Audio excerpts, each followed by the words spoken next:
ఎందులో ఉన్నాయి? వెలుగు ఫలం అనేది ఓపెన్ చేసావనుకో, సీతాఫలం ఓపెన్ చేసావనుకో, ఏమొస్తాయి అందులోంచి? సీతాఫలం ఓపెన్ చేస్తే తెల్లగా ఉండేది కనపడుతుంది. ఆ తెల్ల గుజ్జులోంచి మళ్ళా ఇంకా మీరు తింటుంటే గింజలు, నల్లటి గింజలు కనపడతాయి. ఇదేంటి ఇంత తెల్లగా ఉంది, ఇందులో పెద్ద పెద్ద నలకలు ఉన్నాయి అని పడేస్తావా పండు? అది తెల్లగా ఉంటుంది, ఇది నల్లగా ఉంటాయి గింజలు, అవునా? కాబట్టి సీతాఫలములో తెలుపు ఉంది, నలుపు ఉంది. కానీ ఈ ఫలములో వెలుగు ఫలములో తెలుపు నలుపు రెండు ఉండవు. ఏముంటాయి? 3 మంచి లక్షణాలే: సత్యము లేదా మంచితనము, నీతి, సత్యం. ఏమన్నా ఈ మూడిట్లో ఏమన్నా తక్కువ ఏమన్నా ఉందా? ఇందులో నలుపు ఏమైనా కనపడుతుందా? ఈ 3 వెలుగు ఫలము, ఈ 3 కలిసి వెలుగు ఫలంలో ఉన్నాయి, వెలుగులో ఉన్నాయి. ఆ వెలుగులో అది ఒక ఫలములాగా ఉంది. ఆ ఫలం కూడా నీలో చూడాలి నేను అంటున్నారు ప్రభు. దేవుని స్తోత్రం. ఇందాక చెప్పిన 9 ఫలాలు నేను చూడాలి నీలో, ఇప్పుడు చెప్తున్న 3 ఫలాలు కూడా నీలో చూడాలి. మంచితనము, నీతి, సత్యము.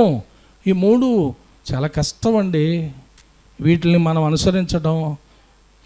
కానీ ప్రభు మనలో ఉంటే, వాక్యం 2 పూట్ల చదువుతుంటే, పట్టింపాలలో ఉపవాసకోటాలు అని దైవజనుడు ప్రకటిస్తుండగా నిజమే. పట్టింపాలు 23, 24, 25 ఈ నెల ఉపవాస కూడికలంట. ఆ మందిరంలో వెళితే గనక ఇలాంటి విషయాలు ఎన్నో నేర్చుకుని సమయమనక అసమయమనక ప్రయాసపడమన్నాడు దేవుడు పరలోకం చేరడానికి. అందుకని సమయమనక అసమయమనక ప్రయాసపడే ఈ సోమవారం కుదరదు. కాబట్టి ఉపవాస పండగల్లో 3 రోజులు అన్ని పనులు పక్కనెట్టేసి దైవజనులు ఎక్కడికి వెళ్తున్నారు? పట్టింపాలు వెళ్తున్నారు, తాళాలు వేసుకుని అన్నీ వదులుకుని.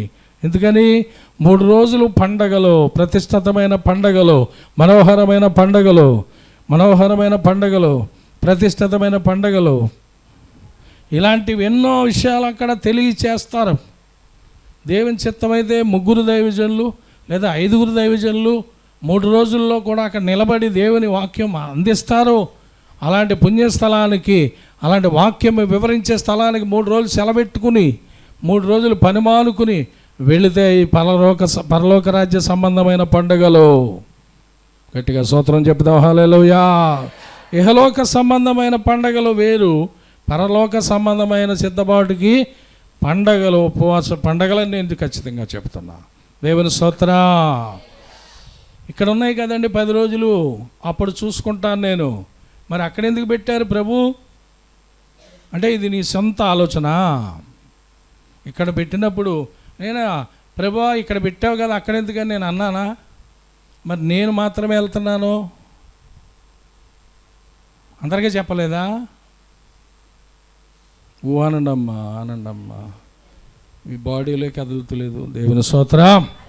కాబట్టి ఉపవాస పండగల్లో ఏం అక్కడ జరుగుతుందంటే, దేవుని వాక్యము ప్రబలముగా, చాలా విశేషముగా లోతైన విషయాలు దైవజనులు అక్కడ బోధిస్తారు, ప్రకటిస్తారు. దానికోసం నువ్వు ప్రార్థన చేసుకుంటే నిన్ను కూడా అక్కడికి చేరుస్తారు. హల్లెలూయా. అయిపోతాయి. మొదటి రోజు, 2వ రోజు, 3వ రోజు వెళ్దాం అనుకున్నాను. ఇక్కడ ఏమ్మా అనుకున్నానండి.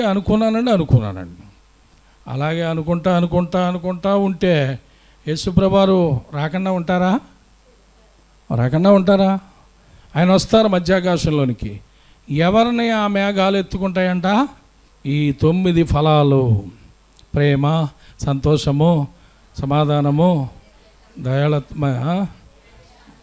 దయాళత్వము, మంచితనం, సాత్వికం, ఆశానిగ్రహం, విశ్వాసం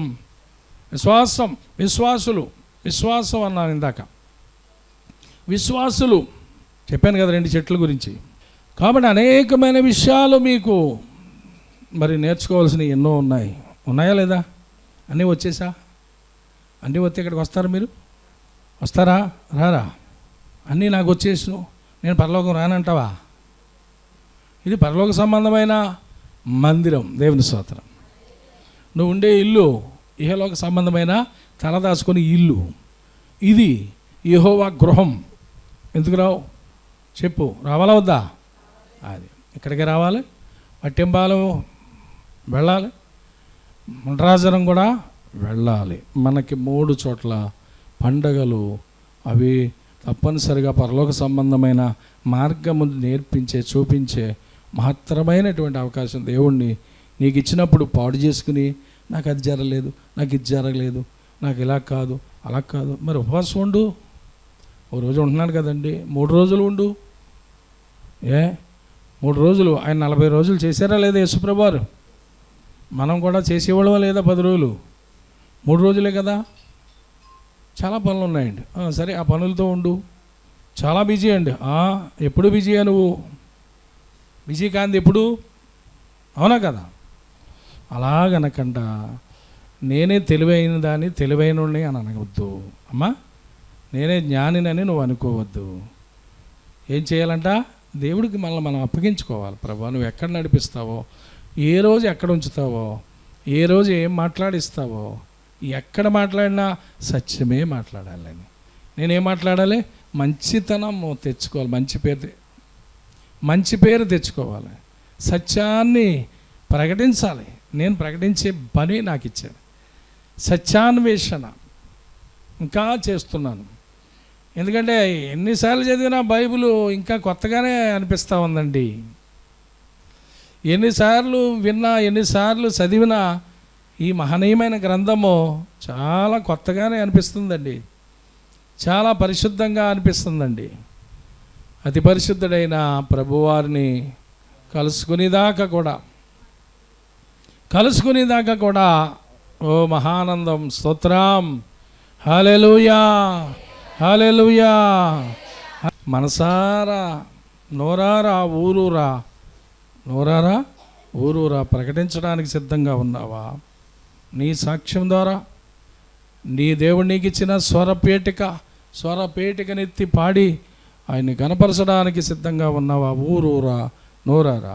ఏ ఊరు తీసుకెళ్తావో, నన్ను సువార్త పత్రికలాగా వాడుకో అని ప్రార్థించుకుంటున్నావా?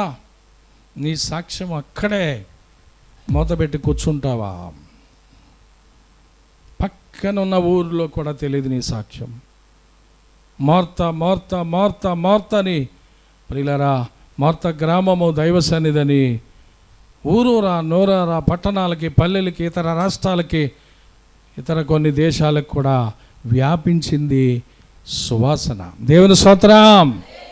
కారణం ఏంటంటే ఇక్కడ ఏర్పరచుకున్నాడు దేవుడు. ఆ రోజు అన్నిసార్లు మరణ ప్రయత్నాలు చేసిన, ఎన్నిసార్లు విషం తాగినా, చనిపోవాలని యేసుని ఎరగక ముందు చేసిన ప్రయత్నాలన్నీ దాన్ని ఆయన రద్దు చేసి, ఆయన కృపతో నన్ను బ్రతికించి ఆయన ఈ స్థలంలో నిలబెట్టుకున్నాడు. దీన్ని ఎప్పుడో అమ్మేసి ఎక్కడికో పోవలసిన వాళ్ళం, అప్పులైపోయినటువంటి వాళ్ళం. దీన్ని నిలబెట్టాడు దేవుడు, దీన్ని సన్నిధిగా మార్చాడు. ఆయన యెహోవా గృహముగా చేశాడు. ఇక్కడి నుంచి ఇంకా కొన్ని స్థలాలు ఇచ్చి, మందిరాలు కట్టించి ఆయన అనేక రాష్ట్రాలకి, ఇతర పల్లెలకి, పట్టణాలకి ఆయన పరిమళ వాసనగా చేశాడు. హల్లెలూయా, హల్లెలూయా.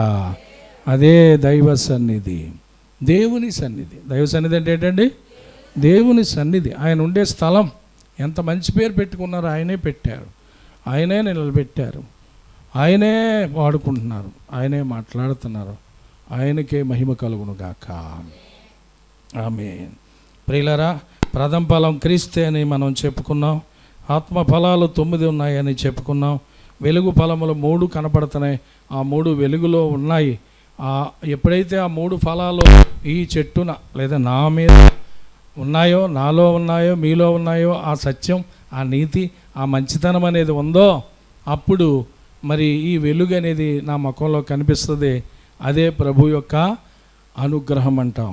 తర్వాత జీవ ఫలాలు కూడా ఉన్నాయి. హెబ్రీ 13:15లో హెబ్రీ పత్రిక, అన్ని పత్రికలే చెప్తున్నాను, పత్రిక పాఠాలు.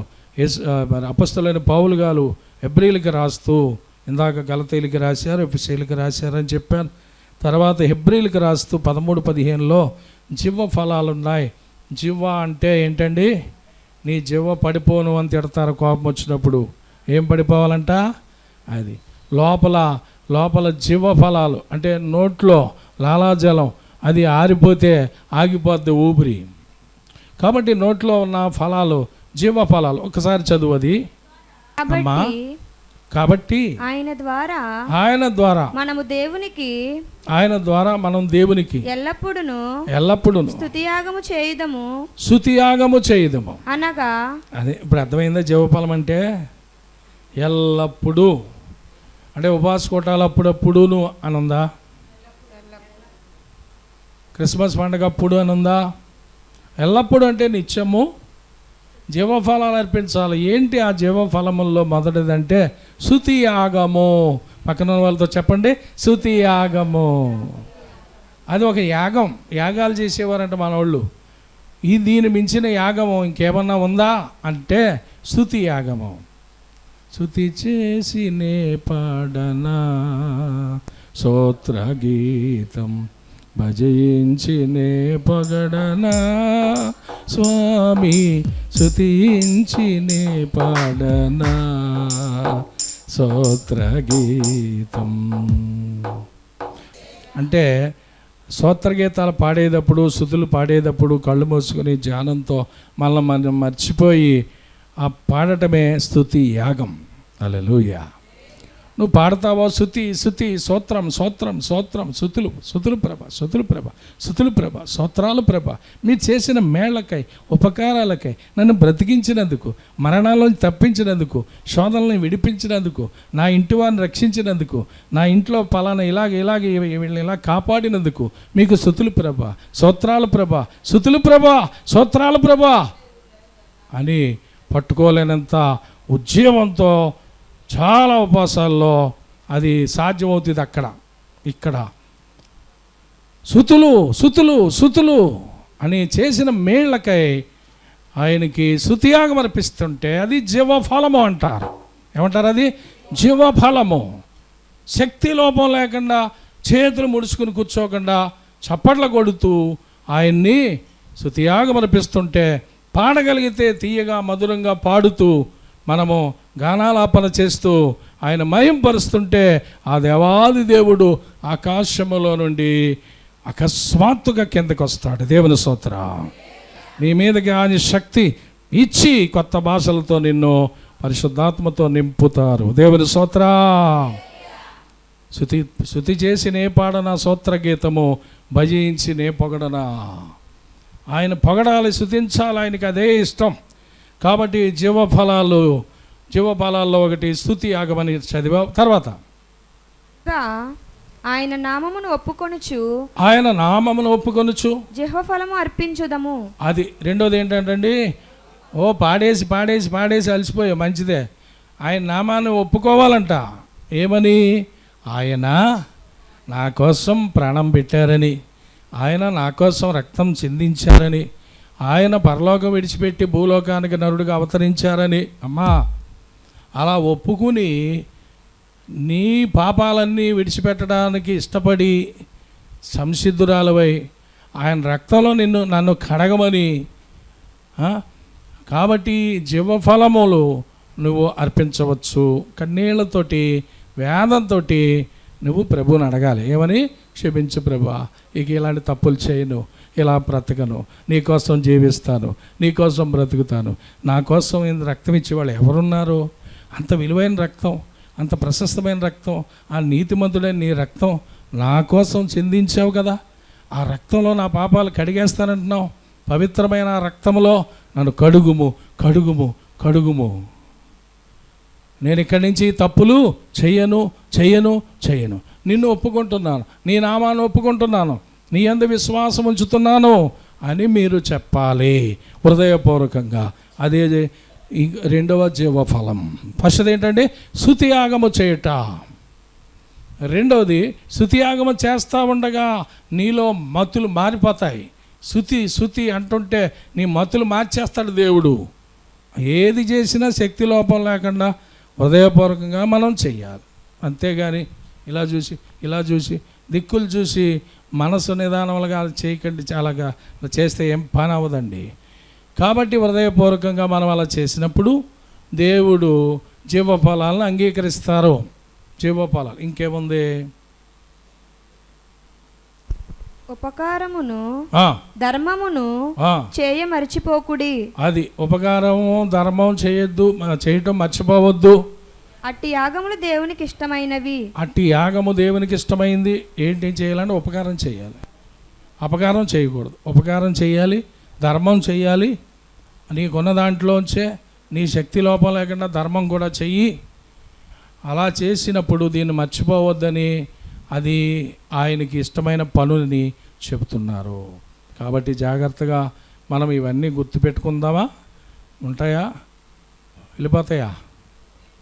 ఉంటాయా? 3 ఫలాల గురించి చెప్పాం.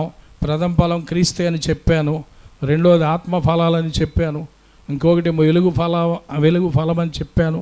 ఆ వెలుగు ఫలంలో 3 ఇమిడి ఉన్నాయని చెప్పానా లేదా? తర్వాత 4వది జీవ ఫలాలని చెప్పాను. తర్వాత ప్రియులరా మరి ఇంకా మంచి ఫలమని నీతి ఫలమని ఉన్నాయి. అవి తర్వాత నేను చెప్తాను ఇంకో సమయంలో.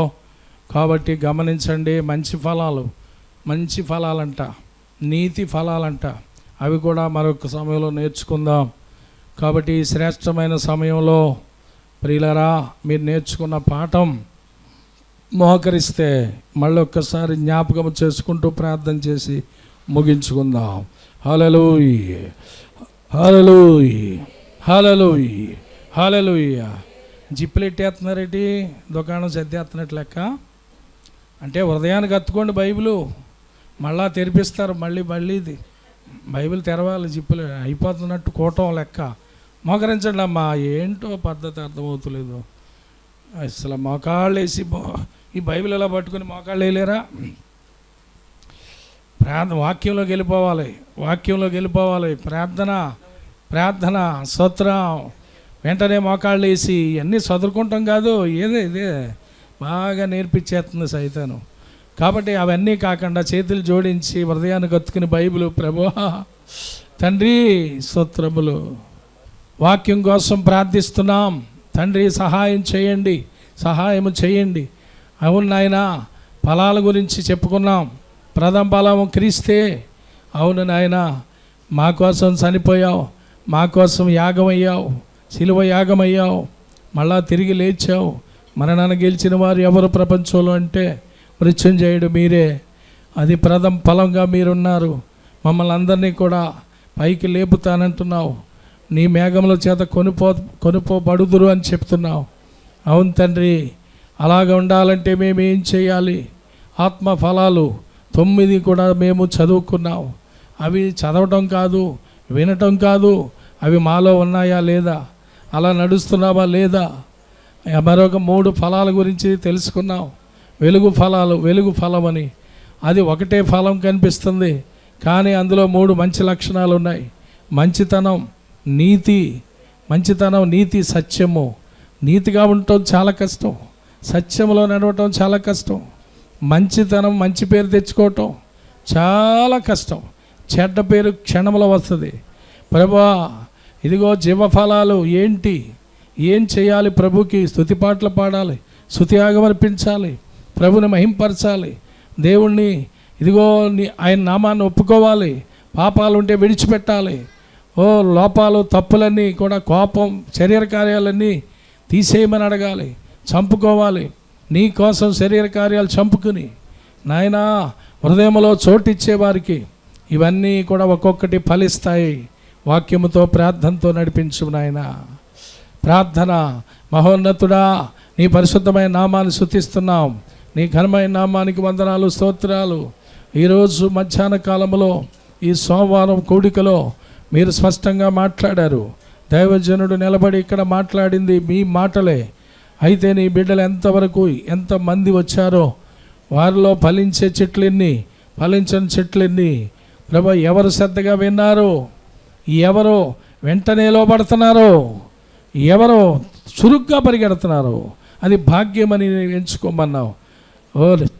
నా ప్రభు, నీ బిడ్డలు చురుగ్గా ఉండాలి, సంతోషముగా ఉండాలి, ప్రేమ కలిగి ఉండాలి. అలాగే ఇంకా జరగబోయే కార్యక్రమం కోసం వేచి చూడాలి. ప్రార్థనాపూర్వకంగా ఉండాలి. అలాగే జరగవలసిన కార్యక్రమం అంతట్లో కూడా మీరు ఉండండి. ఈ చిన్నదాసుడు ఈరోజు పుట్టినరోజు సందర్భంగా మేము బ్లెస్ చేస్తున్నాం అయ్యా. 7 ప్రార్థనలో పెట్టి ఉన్నాం ప్రభా. నీ దాసుడు ఇంకా బలముగా వాడుకోమని, నీ కృపతో నింపమని, మంచి ఆరోగ్యాన్ని ఇమ్మని, నీ సువార్త పత్రికలాగా వాడుకోమని, ఇంకా అంచెలంచెలుగా మెట్లెక్కించమని, ఆత్మీయ శిఖరానికి తీసుకెళ్ళండి. నాయనా బలమైన ప్రార్థనా సమయం, ప్రార్థన యోధుడుగాను ఇంకా వాక్యము బోధించడానికి నేను నిలబడినప్పుడు నీ కృపతో నింపి వాడుకోమని అయ్యా. ఇక్కడ జరుగుతున్నటువంటి కార్యక్రమాన్ని మీరు చూశారు. అలాగే ప్రభా ఆకాశంలో నుండి మమ్మల్ని దీవించారు. మహిమ మీకే, ఘనత మీకే, ప్రభావం మీకే ఆరోపిస్తూ నా ప్రభా ఈ టీవీ పరిచర్య ద్వారా అనేక మందిని ఇంకా దీవించి, ఇంకా రక్షణ లేని వారికి రక్షణ, మారు మనసు లేని వారికి మారు మనసు, ఆత్మ ఫలాలు వెలుగు ఫలాలు లేని వారికి నాయనా నీ కొరకు ఆ ఫలాలు పొందే కృపనిమ్మని యేసుక్రీస్తు వారి నామములో స్తుతించి ప్రార్థించి వేడుకుంటున్నాం పరమ తండ్రి. ఆమేన్. శ్రద్ధగా విన్నారు మీరు. మీ అందరికీ ప్రభునామములో శుభాలు వందనాలు తెలియజేస్తున్నాను. God bless you. దేవుడు మిమ్మల్ని దీవించును గాక. ఆమేన్.